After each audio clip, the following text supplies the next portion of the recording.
Pemprov Bali terus membangun optimisme untuk membangkitkan kembali perekonomian di tengah pandemi COVID-19. Kondisi tersebut mengingat perekonomian Bali yang sangat bergantung dari sektor pariwisata tumbuh minus 1,14% pada kuartal 1 2020.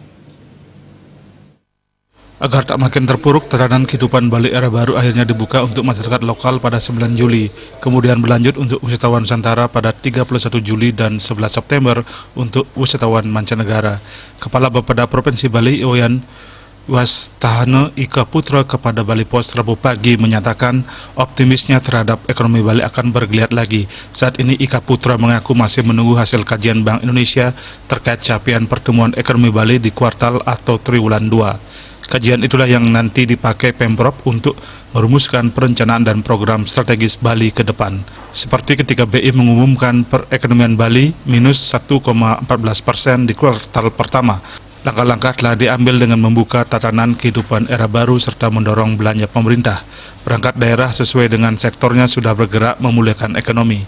Ika Putra mencontohkan Dinas Pertanian sudah memberi ruang untuk petani antara lain lewat program Pasar Gotong Royong Kerma Bali dan asuransi pertanian. Kemudian pemberian stimulus bagi koperasi dan UKM lewat dinas terkait, serta pendampingan dan pelatihan angkatan kerja oleh Dinas Tenaga Kerja, termasuk yang memerlukan santunan sudah diberikan bansos tunai, berkoordinasi dengan kabupaten kota. Yang menambahkan dampak COVID-19 di Bali paling keras terasa di bulan April-Mei. Intinya penanganan dampak yang kemarin itu sudah jalan. Sekarang dengan ekonomi bergeliat, mudah-mudahan BI bisa memproyeksikan positif. Menurut Ika Putra, pihaknya kini masih fokus menyelesaikan rancangan APBD perubahan 2020.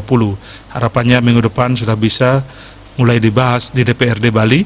Setelah APBD perubahan 2020 rampung, barulah masuk ke rancangan APBD 2021 yang akan memuat program-program strategis Pemprov Bali. Rindra Devita, Bali Post melaporkan.